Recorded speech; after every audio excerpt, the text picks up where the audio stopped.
আসসালামু আলাইকুম সুধী দর্শক মণ্ডলী, এই মুহূর্তে যারা ইকরা বাংলা টেলিভিশনের সামনে রয়েছেন সবাইকে সাদর আমন্ত্রণ জানাচ্ছি আজকের সাহিত্য আড্ডা প্রোগ্রামে। এই প্রোগ্রামে আমার সাথে রয়েছেন একজন বিশেষ অতিথি যাকে আপনারা সবাই চিনেন। তাকে এই প্রোগ্রামে এর আগে আপনারা অনেকবার দেখেছেন। তিনি আর কেউ নন, আপনাদের সবার পরিচিত। তার ইন্ট্রোডাকশন দেওয়ার প্রয়োজন নাই, কারণ আপনারা সবাই তাকে অলরেডি চিনেন। তিনি সুরমার সম্পাদক কবি আহমদ ময়েজ। আসসালামু আলাইকুম। কেমন আছেন? হ্যাঁ ভালো, আপনি কেমন আছেন? আমি আলহামদুলিল্লাহ ভালো। আপনার সাথে এর আগেও আড্ডা দিয়েছি এই প্রোগ্রামে। আড্ডা দিয়ে অনেক কিছু জানতে পেরেছি, আপনার নিজস্ব অনেক চিন্তা ভাবনা জানতে পেরেছি, অনেক অজানা তথ্য জানতে পেরেছি, অনেক বিষয় সম্বন্ধে আমরা অনেক কিছু জানতে পেরেছি। আমি এবং আমাদের যে দর্শক যারা রয়েছেন তারা অনেক উপকৃত হয়েছেন ওই আড্ডার মাধ্যমে, ওই আলোচনার মাধ্যমে।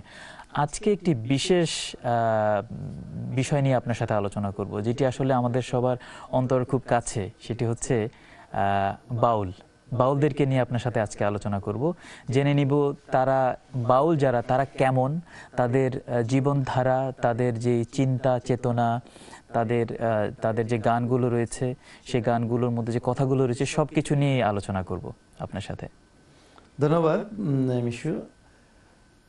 আমারও বাউল একটি প্রিয় বিষয়, এবং এটা সময় মেপে বাউলকে পূর্ণাঙ্গভাবে প্রকাশ করা খুব কঠিন বিষয়। আমরা চেষ্টা করব কংক্রিটভাবে কিছু কথা বলার। প্রথমে একটি শ্লোক বলছি আমি, শ্লোক বা একটা গানের চরণ বলছি। মৃদঙ্গে উঠেছে ধ্বনি, শোনো তার পদধ্বনি, সেই ধ্বনিরই কম্পন আমার হিয়াতে শুনিলাম, আমার মন মন রে এখানে বা তারে চিনিলাম। এই শব্দ, এই বাক্য যে চিন্তাকে ধারণ করে, এটা যেভাবে প্রকাশ করা হয়েছে দুটোকে আমি দেখার জন্য বলবো।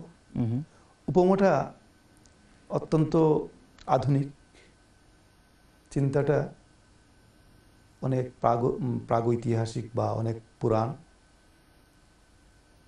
প্রকাশ ভঙ্গিটা সমকালের।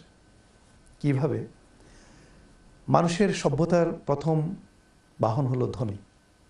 মৃদঙ্গে উঠেছে ধ্বনি, অর্থাৎ ধ্বনিকে উনি যে শক্তি এবং বাহন হিসেবে দেখছেন, এটাকে দুইভাবে দেখছেন।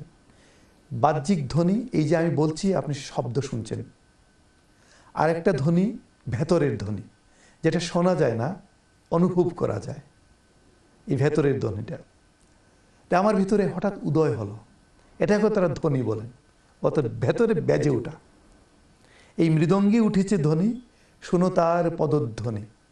এখন একটা চিত্রকল্প এখানে চলে এসেছে, যে আমাদের সাহিত্যের মানে আধুনিক সাহিত্য যে চিত্রকল্পকে ধারণ করে, যে চিত্রকল্পের মাধ্যমে একজন লেখক তার নিজের যোগ্যতা প্রকাশ করেন এবং মানুষের জন্য আনন্দ তৈরি করেন। সেখানে বলছেন মৃদঙ্গে উঠেছে ধ্বনি, শোনো তার পদধ্বনি। এখন কার পদধ্বনি শুনবেন? মনে হচ্ছে বহু দূর থেকে একটা পায়ের আওয়াজ ভেসে আসছে। এখন পায়ের আওয়াজ শোনার সাথে সাথে আমার প্রেমিক মন চঞ্চল হয়ে ওঠে। কিন্তু বাউল দর্শন বা ফকি দর্শনে সেটাকে কিভাবে দেখে?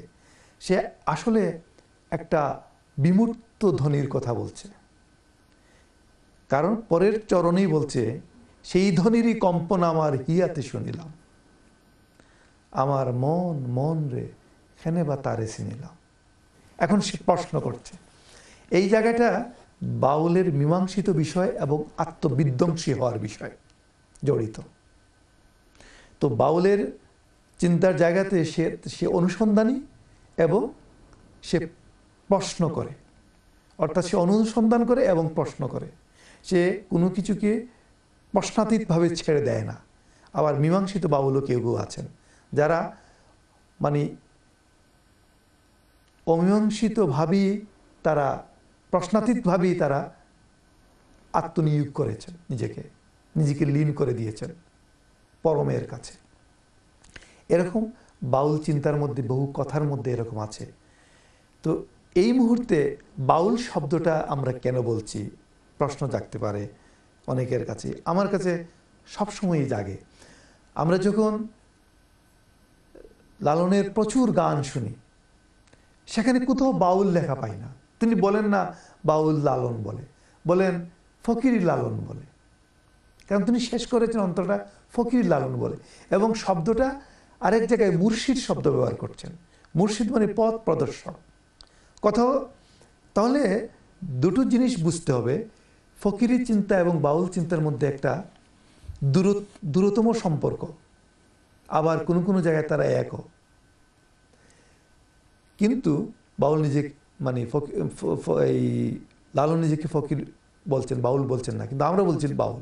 রবীন্দ্রনাথ তাকে আবিষ্কার করেছেন বাউল বলে।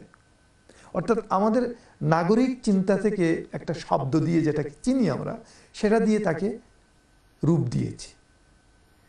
তাহলে আমাদের মানে সাহিত্য ভাণ্ডারে লালন যেসব কথা বলেছেন, তিনি সব জায়গায় ফকি হিসাবে তাকে প্রকাশ করেছেন। অর্থাৎ সুফি চিন্তার ভেতর থেকে যে বিষয়গুলো বেরিয়ে এসেছে, লালন সেটাকে ধারণ করছেন, লালন করেছেন তার মুর্শিদ কেন্দ্রিক। কোথাও বলেন নাই, অর্থাৎ তার জীবনের প্রতিটি কর্ম শুরু হয় মুর্শিদ অনুগত। অর্থাৎ যা কিছু উনি করছেন তার শিক্ষকের কাছ থেকে পেয়ে সেটাকে মান্য করে সেটা প্রকাশ করছেন। অর্থাৎ তিনি বলছেন আমি কিছু না, আমাকে আমার শিক্ষক, আমার উস্তাদ, আমার গুরু বা আমার মুর্শিদ যা দিয়েছেন আমি তাই প্রকাশ করছি। এর জন্য এই বারবার মুর্শিদ মানে লালন শাহ বলার আগে সিরাজ শাহের কথা বলেছেন বারবার। সিরাজ শাহের উদ্ধৃতি দিয়ে লালন নিজেকে প্রকাশ করেছেন ফকির হিসাবে, ফকির লালন। মানে ফকির দুটো বিষয় আছে, একটা হলো সুফি চিন্তার ফকির, যিনি অনেক কিছুর আধার, আর বাংলাতে ফকির বলতে নিঃস্ব বোঝায়। এবং আপনি যেভাবে বুঝেন এটা কোনো সংঘাত তৈরি করে না। এখন আমরা তাকে ফকির হিসেবে চিনব কিনা, ফকির হিসেবে বলবো কিনা, আমরা এটা সিদ্ধান্ত নেব, কারণ তার আত্মপরিচয় তিনি ফকির বলছেন। এখন বাউলের জায়গা থেকে আমাদের দেখার বিষয় যে বাণিজ্যিক জায়গা থেকে বাউলকে কিভাবে প্রকাশ করা হচ্ছে, আর চিন্তাগতভাবে বাউলকে কিভাবে দেখা হচ্ছে। এই জায়গা থেকে আমিও যদি আপনাকে প্রশ্ন করি যে আপনি প্রথমত বাউল বলার সাথে সাথে আপনার ভেতরে কোন ধরনের ইমেজ তৈরি হয়? বাউল এই শব্দটা যখন কেউ যখন বলে, অথবা এই যে মানে আপনি আমাকে যে প্রশ্নটা করলেন যে বাউল বলার সাথে সাথে আমার মনে কি ধরনের চিত্র তৈরি হচ্ছে, প্রথমে আমার কাছে মনে হয় বাউল হচ্ছে এমন একটি মানুষ অথবা একটি গোত্র অথবা কিছু মানুষ যাদের জীবনযাত্রা কিন্তু খুবই সিম্পল, খুবই সহজ সরল জীবনযাত্রা, এবং তাদের চাওয়া পাওয়ার যে ব্যাপারগুলো সেগুলো কিন্তু খুব বেশি নয়, যারা সব সময় তাদের মনের মধ্যে অনেক প্রশ্ন রয়েছে, এবং এই প্রশ্নগুলোর মধ্যে তারা একটা ভাবের মধ্যে সবসময় তারা সবসময় থাকে। এবং তাদের যে কথাবার্তা, তাদের যে বাউল যে গানগুলো রয়েছে, সেগুলোর যে কথাবার্তাগুলো খুব পরিষ্কার, খুব স্বচ্ছ। আমি যখন বাউল গানগুলো শুনি, প্রত্যেকটা শব্দ আমি বুঝতে পারি তাদের। অনেক গান রয়েছে যে শব্দগুলো কেমন জানি অন্যরকম করে গাওয়া, শব্দগুলো বোঝা যাচ্ছে না, অথবা মাঝে মাঝে একটু ব্যতিক্রম মনে হয়। কিন্তু বাউলের যে গান একেবারে মনে হয় যেন খুবই প্রকৃত, খুব প্রাকৃতিক মনে হয়, যেমন খুব মাটির একটা সুর, সেটি মনে হয়। এটার প্রধান কারণ আপনি দেখেন যে প্রথমত তারা কোনো কৃত্রিমতার আশ্রয় নেন না, যেরকম আছে সেরকম বলেন। মধ্যযুগের কবি সৈয়দ শানুর, ভাটি অঞ্চলের প্রাণ পুরুষ, সৈয়দ শানুর যেভাবে উঠে এসেছেন, তার লিখ্য ভাষা নাগরি, মানে নাগরি হরফে লিখেছেন উনি গ্রন্থ 1700, মানে লালনের সমসাময়িক সৈয়দ শানুর। আমাদের দুর্ভাগ্য সৈয়দ শানুরকে বাংলা সাহিত্যে সেটা মানে ওইভাবে তুলে আনা যায়নি। মধ্যযুগের কবিদের ধারাবাহিকতায় ক্রনোলজিতে তাকে নিয়ে আসা যায়নি, এটা হলো আমাদের দুর্ভাগ্য। কিন্তু নাগরি হরফ নিয়ে যিনি গবেষণা করেছেন কবি সাদেক মোহাম্মদ, কলকাতা থেকে, তিনি বলেছেন সেই সাহিত্য আড্ডায়, এই কলকাতার কবি সাহিত্যিক যে আমি উষ্মা প্রকাশ করছি এই কথা বলে যে মধ্যযুগের কবিদের যে ধারা বর্ণনা লেখা হয়েছে এটা অপূর্ণ, কারণ সেখানে সৈয়দ শানুরের নাম নেই। এখন এই ভাটি অঞ্চলের এই সৈয়দ শানুর কি ধরনের চরণ তিনি লিখেছেন, এটা বুঝার বিষয়। এত সহজ এবং সরল ভাষায় চিন্তার বিস্তৃতি ঘটিয়েছেন। আমি তার চিত্রকল্প, শব্দ, উপমা যেগুলো পরবর্তী ধারাবাহিকভাবে আমরা শাহ আব্দুল করিমের মধ্যে পাই, শানু যা করেছেন, এবং অনেকের ইয়ের মধ্যে পাই ভাটি অঞ্চলের। এই ভাটি অঞ্চলে প্রচুর এই চিন্তার মানুষের জন্ম দিয়েছে। ভাগ্যক্রমে দু একজনের নাম স্পার্ক করেছে, উঠে এসেছে মিডিয়ার মাধ্যমে, কিন্তু অনেক অজানা থেকে গেছে। অনেকের নামই মানুষ জানে না, কিন্তু তাদের চরণগুলো আছে, মুখে মুখে আছে মানুষের, অর্থাৎ স্মৃতি নির্ভর হয়ে এখনো আছে এগুলো, যে কোনো সময় তলিয়ে যেতে পারে, হারিয়ে যেতে পারে। সৈয়দ শানুরের একটি চরণ দেখেন, সৈয়দ শানুরে কয় আমার ভাঙ্গা নাই হিসা নাহি লয়। আপনি যখন নায়ে বলতে নৌকো বোঝায়, একটা যান, ভাটি অঞ্চলের প্রধান বাহন, তাহলে এই যানের মাধ্যমে বলার সাথে সাথে কিন্তু একটা মানে চলমান দৃশ্য আমাদের চোখের সামনে ভেসে ওঠে, চলন্ত একটা বিষয়, এবং বস্তুগতভাবে এটা কি একটা আয়তন আছে তার, এবং এটা কিছু জিনিস ধারণ করে। তো জীবন একটা চলমান বিষয়, সে অনেক কিছু ধারণ করে, এবং তিনি জীবনের কথা বলছেন। বলার জন্য তিনি যে শব্দ উপমা এখানে নিয়ে এসেছেন খুব সরলভাবে, যেটা জীবনের সাথে সঙ্গতিপূর্ণভাবে প্রতিদিন ব্যবহার করে এই অঞ্চলের মানুষ। তাকে কষ্ট করে ইউরোপ আমেরিকা যেতে হচ্ছে না, কষ্ট করে কোনো উপমা অন্যের কাছে ধারস্থ হতে হচ্ছে না। যা তিনি ব্যবহার করছেন তাই তিনি তুলে আনছেন। আপনি দেখবেন আজকের যুগের অনেক বাউল যেসব গান রচনা করেন, দেখবেন তাদের গানের মধ্যে কলের গান, মেশিন গান, মানে এবং ওই যে চলমান অবস্থায় যেগুলো মানুষ ব্যবহার করে, এই টমটম গাড়ি, হাওয়াই গাড়ি, উড়োজাহাজ, এমনকি ব্রিটেনে দূরবীন শাহ যখন পরিভ্রমণ করে গেছেন, তিনি আন্ডারগ্রাউন্ড ট্রেন লাইনে বাই হবে যে তিনি প্যাসেঞ্জার, তাড়াতাড়ি টিকিট কাটো Shri Guru ticket master, underground train লাইনকে কিভাবে তার ফিলোসফির মধ্যে নিয়ে গেছেন, তার জগতে নিয়ে গেছেন। মানে তিনি যা দেখেছেন, হ্যাঁ, এইটা তারা পিক করতে পারেন চমৎকার ভাবে, এবং তাদের জন্য ওই কৃত্রিমতার আশ্রয় নিতে হয় না, কিন্তু এটাকে জীবনের সাথে লীন করে দেন। তো সৈয়দ শানুর যখন বলেন আমার ভাঙ্গা নাই হিসা নাহি লয় রে শানুরে কয়, আমার ভাঙ্গা নাই হিসা নাহি লয়, আকাশটা মান্দারের ডাল আরো পাইল পানির বাওরে, ও আমার টানতে টানতে নাওখানি ছুটিল রে শানুরে কয়, আমার ভাঙ্গা নাই হিসা নাহি লয়। আপনি দেখেন কি চমৎকার একটা চিত্রকল্প অঙ্কন করেছেন। আমরা আকাশটা মান্দারের ডাল, এখন মান্দার এবং আকাশ, এবং তার মধ্যে আরো পেয়েছে পানির বাপ, পানির নাগাল পেয়েছে সে, আরো তো আকাশে তো কিছু পানি আছেই, অর্থাৎ মেঘদূত গুলো আছে, এবং মান্দার বলতে একটা গাছের নাম যেটা দিয়ে নৌকা বানানো হয়, আচ্ছা, যেটা পানিতে খুব সহজ শুকনায় থাকে, তার কোনো মানে পানিতে সে ক্ষয় হয় না, অর্থাৎ অর্ধেক পানি অর্ধেক স্থলের মধ্যে যে গাছটি মানে ভেসে থাকে, মানে জন্ম নেয়, তার মানে পানি রোধ করার ক্ষমতা বেশি, আচ্ছা আচ্ছা, এর জন্য এটাতে নৌকা বানানো হয়, এবং খুব শক্ত কাঠের।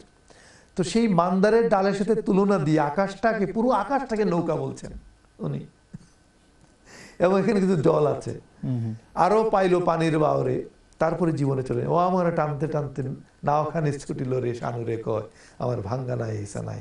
তার কোথাও একটা ফুটো আছে, ছিদ্র হয়ে গেছে, জীবন ক্ষয় হয়ে যাচ্ছে, এটা কোনোভাবে আর মানে তল পাচ্ছে না। এই যে জীবন ঘনিষ্ঠর কথা, বেদনার কথার সাথে একজন মরমী সাধক যে কথাগুলো বলেছেন, সেটা কবিতারই ভাষা এবং আমাদের সাহিত্যের ভাষা। এর জন্য আমরা শানুরকে মধ্যযুগের কবি বলি, এবং মধ্যযুগের সমস্ত কবিতাই কিন্তু বাউল গানের মতো, প্রার্থনার মতো। এর জন্য আমরা এটাকে অস্বীকার করতে পারি না। এটা আমরা আমাদের আধুনিক চিন্তার থেকেও অনেক আধুনিক তারা কোনো কোনো ক্ষেত্রে, এটা ঠিক শব্দ এবং ভাষায়। ঠিক বলেছেন। আসলে আমার কাছে যে জিনিসটি মনে হয়, জানি না আপনি সেটার সাথে একমত হবেন কিনা, সেটা হচ্ছে তাদের জীবনটা কিন্তু খুব সাধারণ, তারা খুব সাধারণ জীবনযাপন করেন, বেশিরভাগ ক্ষেত্রে। আর তাদের যে গানগুলো, সেই গানগুলো খুব সাধারণভাবে তৈরি করা, এবং গানের যে সুরটা সেটিও অনেক সাধারণ এবং কথাগুলো সাধারণ। আমার কাছে মনে হয় ওভারঅল মানে বাউল যেই সঙ্গীত অথবা বাউল তাদের মানে বাউল বলতে যে জিনিসটা বুঝায়। এখন আপনাকে ইন্টারাপ্ট করি আমি, যে অনেকের ধারণা বাউল বলতে বোধহয় গান বোঝায়। এখন যদি ওই চিন্তার জায়গায় আসেন, বাউল কিন্তু গান না। আচ্ছা, সব বাউল গান লিখেন নাই। যারা গান করেছেন তাদেরকে আমরা জানি। আমরা সিরাজ শাহীর কোনো গান পাইনি, যে সিরাজ শাহীকে মানে সিরাজ শাহীকে জন্ম দিয়েছেন, মানে অর্থাৎ এই মানুষ বানিয়েছেন লালন, সিরাজ শাহী লালন বানিয়েছেন। আচ্ছা, তো লালন গান লিখতেন, তার ভিতর প্রাকৃতিক এই সত্তা এসেছে, তার ভিতর ন্যাচারাল ছন্দবদ্ধ বিষয় এসেছে। আর সিরাজ শাহী কথা বলেছেন, শিষ্যদেরকে নিয়ন্ত্রিত কথা বলেছেন, তার শিষ্যদেরকে যা বলেছেন তারা তা ধারণ করেছে। যারা গান রচনা করে সেই বাণীকে তারা গানের ভিতরে দিয়েছে। তার মানে হচ্ছে বাউল কথাটা শুধু গানের মধ্যে সীমাবদ্ধ বাউল নয়। একটা কনসেপ্ট, একটা চিন্তা, একটা ফিলোসফি, একটা দর্শন। চিন্তাতেও বাউল। জীবন কিভাবে তুমি পরিচয়, কিভাবে পরিমিত জীবনকে তুমি যাপন করবে, এবং এখানে মানুষটা প্রধান। অর্থাৎ স্রষ্টা এবং সৃষ্টির যে মধ্যকার ব্যবধানকে তারা ছোট করে নিয়ে এসেছে, আচ্ছা, আচ্ছা, এটাকে কাছাকাছি নিয়ে এসেছে। এই যে জায়গাটা, এখন এই জায়গাটা চেনার জন্য যদি না আপনি বাইরে থেকে আরেকটা ফিলোসফি নিয়ে এসে বাউলকে দেখার চেষ্টা করেন, দেখবেন তাকে খণ্ডিত হয়ে দেখছেন। যেমন যারা বস্তুবাদী, শুধু বস্তুগত চিন্তার ভেতর দিয়ে জীবনকে দেখেন, তারা ভাবকে দেখতে পারেন না। আর বাউলের হলো আমার খানিকটা ভাবও চাই, আবার বস্তুও চাই, অর্থাৎ ভাব দিয়ে সে বস্তুকে ধারণ করে। হ্যাঁ, এখন এখানে একটা কাপ, একটা গ্লাস আছে, এটা একটা বস্তু, সেটাকে আমি দেখার সাথে সাথে যে আমার ভেতরে যে উদয় হলো, সেই উদয়ের সাথে সাথে আমি এটার নাম দিলাম গ্লাস। কেউ যখন প্রথম এটার নাম গ্লাস দিয়েছে পর্যন্ত আমরা গ্লাস বা কাপ চিনি না। যখন নাম দিয়ে দিয়েছে সে, ভেতর থেকে তার বেরিয়ে এসেছে, তাহলে কি হচ্ছে, এটার নাম কাপ। কাপ বলার সাথে সাথে আমার ভিতরে একটা ইমেজ তৈরি করেছে, অর্থাৎ একটা বস্তুর রূপ তৈরি করেছে। ভাব দিয়ে আমি এই বস্তুকে ধারণ করছি। এর জন্য বাউলের কিছুটা ভাবও চাই, আবার বস্তু চাই। বস্তুবাদী হলেও চলবে না, আবার ভাববাদী হলেও চলবে না, তার দুটির সংমিশ্রণ। আসলে বাউল যে গানগুলো, বাউলের সাহিত্য এবং বাউলের যে সংস্কৃতি, এই দুটি সংমিশ্রণই আমাদের বাংলা সাহিত্যে রয়েছে, আমাদের ঋদ্ধ করেছে এবং সবাইকেই কিন্তু এটি কাছে। এই জন্য দেখবেন, আরেকটা অর্থে বলি, প্রতিটি মানুষের ভিতরে কোনো না কোনো বাউল একটা সত্তা জেগে আছে। হ্যাঁ, সবার মধ্যে। সে যখন এটা লালন করে এবং এটার ভেতর দিয়ে অবগাহন করে, তখন সে জগৎকে সে মায়া ত্যাগ করে। আর যখন সে কিছু কিছু রাখে, কিছুটা নাগরিক থাকে, কিছুটা বাউলও হয়, কিছুটা সংসারী হয়, আবার খানিকটা প্রেমিকও। এটা হলো আমরা একজন সুবিধাভোগী সমাজে বাস করি এবং নিজেরা কিছু সুবিধাভোগী হয়ে থাকি। যখন সে এটা ত্যাগ করতে পারি পূর্ণভাবে, তখন বাউল হয়ে ওঠে। আমাদের বাংলার মানুষ কিন্তু বাউল প্রেমী, এবং এই কারণেই যে মানে বাউলের যে গানগুলো রয়েছে সেগুলো কিন্তু এখনো রয়ে গেছে। মানে সব সময় এই গানগুলো কিন্তু চলছে এবং এখনো চলবে এবং ভবিষ্যতেও চলবে। আপনার কাছে বাউলের কিছু পাণ্ডুলিপি? বাউলও বলা যায় না, পাণ্ডুলিপি। আমি পুরনো দুটো জিনিস নিয়ে এসেছি। আচ্ছা, এটা একটা 1818 সালের দিকের শেষ দশক, না 80-র দশকে হাতের লেখা দেখা যাচ্ছে। এটা হাতের লেখা, পীর মজির উদ্দিনের লেখা, মরমী কবি।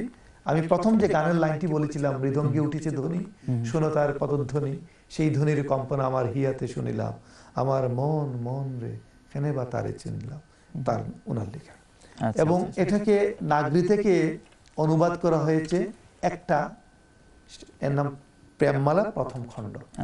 তাও এটা প্রথম প্রকাশ হয়েছে যে বাংলা বলা হয়, বাংলা সন্দেহ আছে 1364 বাংলায়। এটার তখন দাম ছিল 12 আনা। খুব চমৎকার একটি সংগ্রহ। এখানের মধ্যে অনেক কিছু পয়ার আছে তার, হ্যাঁ, এবং এই পয়ারের মধ্যে জীবন ঘনিষ্ঠ অনেক কথা আছে, অনেক ভাষা আছে, যে ভাষা দিয়ে উনি বুঝিয়েছেন এর ব্যবধানটা কি। এই ব্যবধানটা বুঝতে হলে আসলে শব্দ দিয়ে বুঝতে হবে। নাভি হইতে দমের কুঞ্জি উঠিছে লহর, চাকি কুণ্ডলীর মাঝে গহীন সাগর। এই স্থান হইতে হয় সুষমার উৎপত্তি, এই নাভির মধ্যে বিরাজিত সরস্বতী। এখন আপনি চিন্তা করুন, উনি শব্দ দিয়ে কি বুঝিয়েছেন। সরস্বতী বলতে কি বোঝায়? স্রোতস্বী নদীর উৎস, এখানে এই উপমাটাই তিনি ব্যবহার করেছেন। আচ্ছা আচ্ছা। স্রোতস্বী নদীর উৎস, মানুষের ভেতরে যে স্রোত প্রবাহমান দমের নাভি, দমের কুঞ্জি দিয়ে নাভি হইতে দমটা উপর দিয়ে ঠেলে দেয়, তারপরে চাপ দিয়ে বের হয়ে আসে। তিনি সেই কথাগুলো বলছেন। অর্থাৎ আপনার যে শ্বাস প্রশ্বাস, শ্বাসের যে কষাঘাত, এটা কিন্তু নাভির সাথে এখানে সম্পর্ক, এখানে চাপ দিলে পরে এখানে আসে, এই কথাটা বলছেন। তার মানে তারপরে নাক দিয়ে যে আওয়াজটা বের হয়, নিঃশ্বাস বলে হন, এটা তারা বলে দমের জিকির। অর্থাৎ প্রতিটি নিঃশ্বাসের তার সাথে যে তুমি তার নাম জপো, তোমার স্রষ্টার নাম জপো, তাহলে প্রতিটি দমের সাথেই তুমি তাকে স্মরণ করছো, তোমাকে আর স্মরণ করতে হচ্ছে না, তুমি তার ভেতরে আছো, লীন হয়ে যাচ্ছ। অর্থাৎ তাদের যে সাহিত্যকর্ম, তাদের যে ইয়েগুলো রয়েছে, সাহিত্যকর্ম এবং গানগুলো যেগুলো রয়েছে, এগুলোর মধ্যে কিন্তু স্রষ্টা এবং তার সৃষ্টি এগুলো কিন্তু অনেক বড় একটি অংশ দখল করে আছে। অনেকে বলেন এই বাউল বলতে মানুষই বুঝেছেন, এটা কিন্তু খণ্ডিত কথা।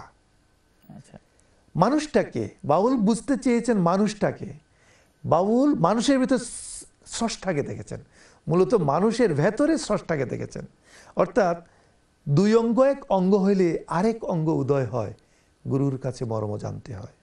আসলে ব্যাপারটি বোধহয় এমনই যে স্রষ্টা তো মানুষদেরকে তার খলিফা হিসেবে পৃথিবীতে প্রেরণ করেছেন, তাকে প্রতিনিধি হিসেবে প্রেরণ করেছেন। হ্যাঁ, আপনি যেভাবে বলেন, আপনি এখানে শব্দের বিষয় শুধু। এখন মনে করেন সে কিভাবে দেখছে, সে তার সাথে মানে স্রষ্টার দূরত্বটা কিন্তু সে ওই বলে মাঝে, তোর ওই আকাশের খোদাকে আমি বিশ্বাস করি না, সে তো আমার ভেতরে, আমি ওর সাথে থাকি, সে আমার সাথে থাকে। ওইটাকে যখন সে অনুভব করে, তখন সেই মানুষ সত্তাটি এবং স্রষ্টা লীন হয়ে যায়, সে আইনলক হওয়ার ক্ষমতা রাখে। খুব চমৎকার করে বলছেন। আসলে আমরা যখন কোনো জিনিসকে খুব ভালোবাসি, তাকে খুব পেতে চাই, তাকে কিন্তু অন্তরের মধ্যে আমরা ধারণ করার চেষ্টা করি। আপনাকে অসংখ্য ধন্যবাদ আজকে খুব চমৎকার একটি বিষয় নিয়ে আমাদের সাথে আলোচনা করার জন্য, জ্ঞান গর্ব আলোচনা করার জন্য, এবং অনেক অজানা কিছু ব্যাপার, এবং আপনার যে সংগ্রহ, যে হাতে লেখা যেই সংগ্রহটি, যেখানে বাউলের যে কিছু লেখা রয়েছে, এই জিনিসগুলো আমাদের কাছে নিয়ে এসে অনেক কিছু আমাদেরকে জানালেন। এজন্য আমরা আপনার কাছে অসংখ্য কৃতজ্ঞ, এবং আমাদের দর্শকও কিন্তু এ থেকে অনেক উপকৃত হয়েছে আমি আশা করি। আপনাকে অসংখ্য ধন্যবাদ আমাদের প্রোগ্রামে আসার জন্য। আপনাকে ধন্যবাদ। শুধু দর্শক মণ্ডলী, এতক্ষণ ধরে আমরা আড্ডা দিলাম কবি আহমদ ময়েজের সাথে। তিনি বাউল, কারা বাউল, কিভাবে তারা বাউল হলেন এবং এর উৎপত্তি কোথায়, তাদের জীবন, তাদের সুর, তাদের শব্দচয়ন, সবকিছু নিয়ে আমাদের সাথে আলোচনা করেছেন। তিনি আলোচনা করেছেন শুধু তারা কিভাবে চিন্তা করেন, শুধু সেটিই নয়, তাদের সাথে কোন ব্যাপারগুলো সাংঘর্ষিক রয়েছে, তাদের উপমাগুলো কিভাবে এসেছে, তারা কোন শব্দ দিয়ে কি বোঝাতে চেয়েছেন, এই জিনিসগুলো নিয়ে। অনেক সময় আমরা একটা শব্দ ব্যবহার করে বুঝাতে চাই, একটা শব্দ ব্যবহার করি, কিন্তু সেটির অনেক ধরনের ব্যবহার থাকে। কোন অর্থটি আমরা সেখানে ব্যবহার করতে চেয়েছি, এটি অনেক সময় বোঝা যায় না, একটা সংঘর্ষ তৈরি হয়। সেটিকে উনি খুব চমৎকারভাবে আমাদেরকে বোঝালেন যে সেটিকে কিভাবে সে থেকে এড়িয়ে চলা যায়। বাউলের বিষয়টি আসলে অনেক বড়, এই অল্প পরিসরে আসলে সবকিছু আলোচনা করা সম্ভব নয়। এই আড্ডার মাধ্যমে আমরা যতটুকু পেরেছি আপনাদের কাছে তুলে ধরার চেষ্টা করেছি।